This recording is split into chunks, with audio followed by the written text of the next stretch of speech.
lakkoofsa 21 Roomee boqonnaa 9 lakkoofsa 32 akkuma ibsame tokkoffaa Qorontos boqonnaa 10 lakkoofsa 4 irratti akkuma ibsame kattaa jedhamee kan waamame Yesuus Kiristoosidha. Ittiin isaan gufatan jedhee immoo kan dubbate inni harkaan hin qabamne qabameera waan ta'eef inni mul'anne mul'ateera waan ta'eef namummaa isaatitti namoonni amanuu dhiisuu isaanii ittiin gufan yookaan immoo ittiin gufatan jedhee dubbate jechuudha. እኛ ሰውም አምላክም ብለን እናመልካለን እናመልክም። ሌሎች ሰው ብቻ ነው አምላክ አይደለም የሚሉ አሉ። ተሰናከሉ አልተሰናከሉ። ሌሎች ደግሞ አይ ስጋን ለውጦ አምላክ ብቻ ነው እንጂ ሰው አይደለም የሚሉም ደግሞ አሉ። ተሰናከሉ አልተሰናከሉ። ይሄ ነው የማሰናከያ አለት ወይም ደግሞ ተሰናከሉበትም ተብሎ የተጻፈው ይሄ ነው ማለት። ለምን አለት አለው ካል አለት አሁን ፀሐይ ቢወጣበት የቀን ሐሩር የሌሊት ቁር ቢፈራረቅበት አለት መልኩ ይለወጣል አይለወጥ።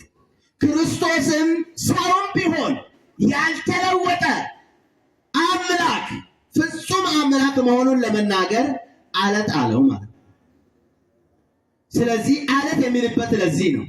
ታዲያ ቤተ ክርስቲያን የተመሰረተችው ጴጥሮስ ላይ ሳይሆን ጴጥሮስ በተናገረው አለት በሆነው በእግዚአብሔር ልጅ ላይ ነው ማለት ነው። ክብርና ምስጋና ለአምላካችን ይሁን። ጴጥሮስ በተናገረው ቃል ላይ ነው የተመሰረተችው ቤተክርስቲያን።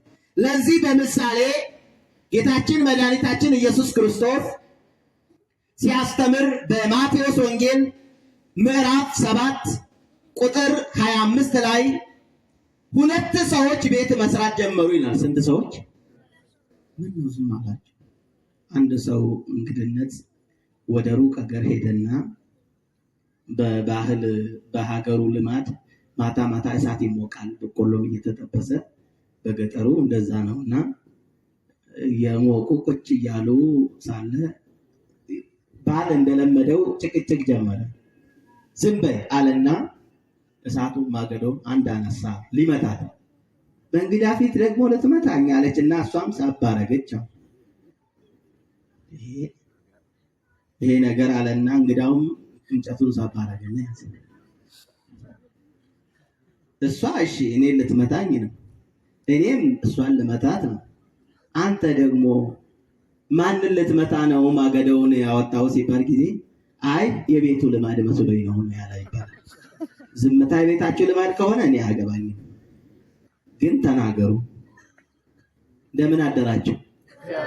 አድረን አላደን? እንደዛ መሆን የለበትም። ስለዚህ ሁለት ሰዎች ቤት መስራት ጀመሩ። እንግዲህ ቤት ስንል ደግሞ ቤት ስንል ችግር እንዳይመጣ ህጋዊ ነው አይደለም። ቤቱ ጨረቃ እንዳይሆን ቤቱ እውነተኛ ቤት ነው። ሰውም የቸገረው እሱ ነው አሁንና እውነተኛውን ቤት ነው። እርግጥ ሰው ክርስቶስ እኔ ብርሃን ነኝ ሲል አምፖል ትዝ የሚለው የፓውዛ መብራት ትዝ የሚለው ኩራዝ ትዝ የሚለው ሊኖር ይችላል። እኔ መንገድ ነኝ ሲል አስፋልት ትዝ የሚለው ወይም ኮብልስቶን ወይም ደግሞ ድሮ የሄደበት የገጠር መንገድ ኮረኮንች ትዝ የሚለው ሊኖር ይችላል። ክርስቶስ እኔ የህይወት እንጀራ ነኝ ሲል አይን ያለው እንጀራ ትዝ የሚለው ሊኖር ይችላል። ክርስቶስ እኔ የወይን ግንድ ነኝ ሲል የሾላ ዛፍ ትዝ የሚለው ሊኖር ይችላል። ወዳም ተውደ እንዳስልከው እንደዛ አይነትም ሊኖር ይችላል። እኔ የበጎች እረኛ ነኝ ሲል ጊዜ ፎጣ ለብሶ በጎች መሃል የቆመ ሰው ትዝ የሚለው ሊኖር ይችላል ማለት ነው። እኔ የበጎች በር ነኝ ሲል ጊዜ ሳንቃ ትዝ የሚለው ወይም ደግሞ የብረት በር ትዝ የሚለው ሊኖር ይችላል።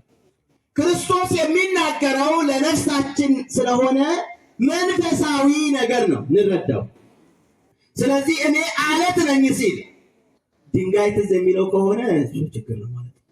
በምድራዊ ነገር ምሳሌ ተጠቅሞ ስለራሱ መንፈሳዊ ነገር ይገልጥልናል። ስለዚህ ቤት ሲልም የሆነ ተቆፍሮ የሚሰራ ቤት አይደለም፣ ነገር ግን የቤት አሰራርን ሁሉ አስቀምጧል እዛ ላይ። ስለዚህ ሁለቱም ቤት ይሰራሉ። አንዱ መቆፈር ጀመረ ለመስራት፣ አለት አካባቢ መረጠ ለመስራት። አለቱን ሲቆፍር እጅ ያደማል አያደማ? በአንድ ጊዜ ይቆፍራል።